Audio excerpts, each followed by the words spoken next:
அனைவருக்கும் வணக்கம். இப்போ தொடர்ந்து மழை பெய்து கொண்டிருக்கக்கூடிய ஒரு சூழ்நிலையில் இருக்கும். ஸோ அப்போ இந்த மழை காலத்தை எதிர்கொள்வதற்காக ஆஸ்மா சளி பேஷண்ட்ஸ் ரொம்பவே மூச்சுத்திணறலோடு இருப்பாங்க. ஸோ அவங்களுக்கு ஒரு ஃபெசிலிட்டேட் பண்ணக்கூடிய அளவுக்கு வீட்டிலிருந்தே நீங்கள் செய்யக்கூடிய சில விஷயங்கள் பற்றி தான் இந்த வீடியோ பதிவில் நம்ம பார்க்க போகிறோம். ஏற்கனவே நம்மளுடைய சேனலில் சளி ஆஸ்மாக்காக நம்ம தனித்தனி பதிவுகள் கம்ப்ளீட்டாக நம்ம போட்டிருக்கோம். என்ன உணவு சாப்பிடணும், என்ன சாப்பிடக்கூடாது, எதனால சளி அதிகமாக வருது, எப்படி வீட்டில் இந்த மாதிரி அதை கம்மி பண்ணலான்னு எல்லா தகவலும் நம்ம கொடுத்துருக்கோம். அந்த வீடியோஸோட லிங்க் நம்ம இந்த டிஸ்கிரிப்ஷனில் ஷேர் பண்ணுறோம். இந்த பதிவில் இந்த சளி மூச்சுத்திணறலை கம்மி பண்ணக்கூடிய ஒரு ஹெர்பல் மெடிசன் பற்றியும் வீட்டிலிருந்தே இந்த சளி அடைப்புகளை சீர்படுத்தக்கூடிய சில டெக்னிக்ஸ் பற்றி நம்ம பார்க்க போகிறோம். சரி, முதல்ல இந்த ஹெர்பல் மெடிசன் பற்றி பார்த்துடலாம். இந்த மெடிசன் பேர் அகஸ்தியர் ரசாயனம். எல்லா நாட்டு மருந்து கடையிலும் கிடைக்கும். உங்களுக்கு என்ன பிராண்ட் வேணுமோ அந்த பிராண்ட் வாங்கிக்கோங்க. வாங்கிட்டு ஒரு பெரிய நெல்லிக்காய் அளவு ஒரு நாளைக்கு 2லிருந்து 3 தடவை ஆஃப்டர் ஃபுட்டு சாப்பிடுங்க. இந்த மருந்து குழந்தைங்களுக்கு கொடுக்குறதா இருந்தால் ஒரு சின்ன நெல்லிக்காய் அளவு கொடுக்கலாம்.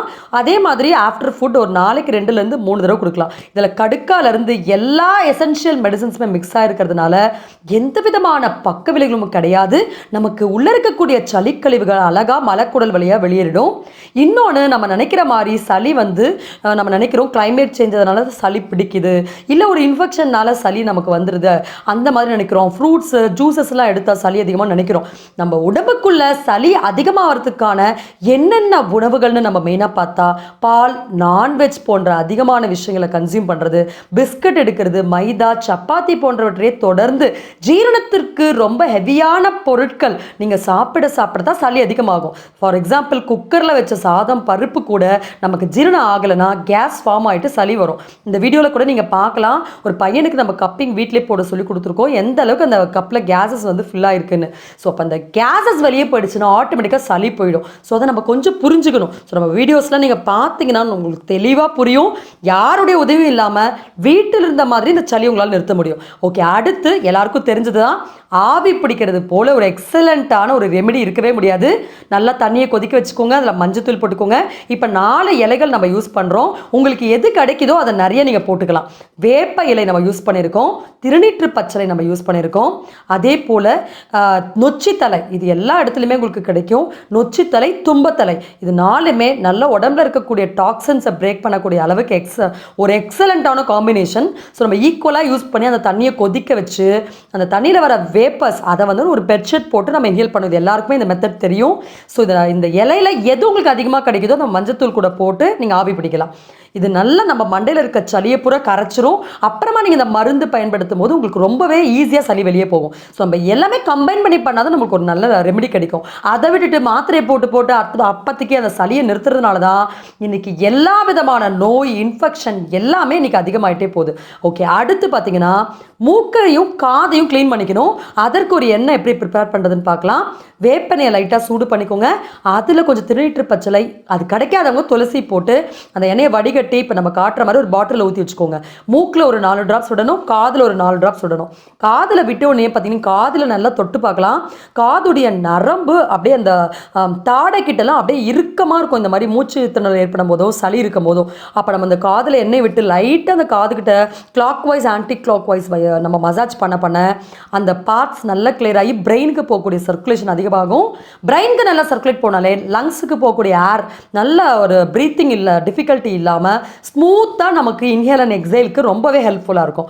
ஓகே, இப்போ இந்த 3 விஷயங்களும் நீங்கள் கம்பைன் பண்ணி வீட்டில் பண்ணி பாருங்கள், உங்களுக்கு ஒரு எக்ஸலண்ட்டான ரெமெடி கிடைக்கும். பொதுவாகவே இந்த சளி இருக்கிற பேஷண்ட்டுடைய கால்கள் இப்போ நம்ம ஃபோட்டோவில் நீங்கள் பார்க்கலாம், ஒரு மாதிரி வலன்னு இருக்கும். அப்பயே அவங்க தெரிஞ்சுக்கலாம் உடம்புல சளி இருக்குன்னு. ஸோ அந்த மாதிரி நம்ம கால், உள்ளங்கால், பாதங்கள் நமக்கு எல்லாத்தையுமே ரிஃப்ளெக்ட் பண்ணும். ஸோ அந்த வளவளப்பு தன்மை இருந்தாலே உடலில் இருக்கக்கூடிய சளிகளை வெளியேற்றுவதற்கான எல்லா விஷயமும் நீங்கள் பண்ணணும். ஸோ நம்ம சொன்ன மாதிரி எந்தெந்த உணவுகளை கம்ப்ளீட்டாக ஸ்டாப் பண்ணணும் நம்ம கம்ப்ளீட்டாக சொல்லி கொடுத்துருக்கோம். அந்த உணவுகளை தவிர்த்துட்டு நல்லா டைஜஷன் ஆகிற மாதிரி ரசம் சாதம், மோர் சாதம், நிறைய ஃப்ரூட் ஜூஸ், சுடுதண்ணி ஊற்றி நீங்கள் குடிக்கலாம், தப்பே கிடையாது. பைனாப்பிள் ஜூஸ் போடணுமா, சுடுதண்ணி ஊற்றி போடலாம். பைனாப்பிள் மாதிரி சளியை வெளியேற்றக்கூடிய ஒரு பழம் இருக்கவே முடியாது. அந்த மாதிரி கறிவேப்பிலை ஜூஸை சுடுதண்ணி ஊற்றி அடித்து நீங்கள் அந்த ஜூஸ் குடிக்கலாம். முருங்கைக்கீரை சூப் வச்சு குடிக்கலாம். மிளகு, மஞ்சத்தூள் போட்டு இஞ்சி போட்டு கொதிக்க வச்சு சுக்கு காப்பி குடிக்கலாம்.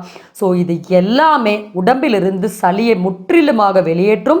வாழ்நாள் முழுக்க எந்த ஒரு நோயும் சளி இல்லை அப்படின்னாலே, சளியுடைய தேக்கம் உடம்புல இல்லைனாலே நம்ம உடம்புல அவ்வளோ சீக்கிரமாக எல்லா நோயும் உள்ளே வர முடியாது. இப்போ நம்ம லங்ஸுடைய ஒரு பாயிண்ட், இந்த சளியை வெளியேற்றுவதற்கான ஒரு எக்ஸலண்ட்டான பாயிண்ட்டை பற்றி பார்ப்போம். இப்போ நம்ம காட்டக்கூடிய ஏரியா இந்த ஃபுட் மேப்பில் நீங்கள் பார்க்கலாம்.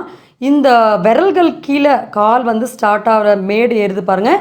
இந்த பர்டிகுலர் பாயிண்ட் தான் லங்ஸுடைய பாயிண்ட்டு. இந்த பாயிண்டில் ஒரு சில பேருக்கு அந்த ரேகை 3 சுழி தெரியும். இப்போ நம்ம ஜூம் பண்ணுறோம், நீங்கள் நல்லா பார்க்கலாம். இந்த காலில் இருக்கிற மாதிரி சுழி தெரியும். அப்படியே 3 சுழியாக இருக்கும். சில பேருக்கு அதில் ஒரு சுழி தான் தெரியும், சில பேருக்கு அங்கே சுழியே இருக்காது. ஸோ அப்போ 3 சுழி தெரிஞ்சதுன்னா அந்த ஒவ்வொரு அந்த ரேகை ஆரம்பிக்கிற இடத்துல நீங்கள் காமிக்கலாம். நான் மார்க் பண்ண மாதிரி அழுத்தி 3 நிமிஷம் நல்லா ஷார்ப்பாக, இப்போ நம்ம ஹேர்பினுடைய பேக் சைடு அந்த மாதிரி இல்லை இந்த மாதிரி ஒரு அக்குப்ரெஷர் ராடு கிடச்சிதுன்னா அதை வச்சு ஒரு 3 மினிட்ஸ் அழுத்தி ப்ரெஷர் கொடுங்க. ஒரு சுழி இருக்கிறவங்க இந்த மாதிரி அந்த ஒரு இடத்துல அழுத்தினா போதும். 3 சுழி இருக்கிறவங்க அந்த 3 இடத்துலையுமே அழுத்தணும்.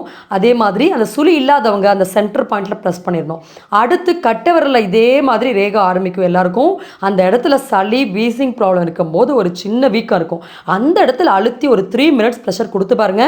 இம்மீடியட்டாக நமக்கு ஒரு நல்ல ரிலீஃப் தெரியுது, நீங்கள் ஃபீல் பண்ணலாம். கொடுத்த தகவல் நிச்சயமாக ஒரு பயனுள்ள தகவலாக இருக்கும்னு நான் நம்புகிறேன். உங்களுக்கு எந்த நோய் பற்றிய தகவல் வேணும் அப்படின்றத கமெண்ட் செக்ஷனில் மறக்காமல் பதிவு பண்ணுங்கள்.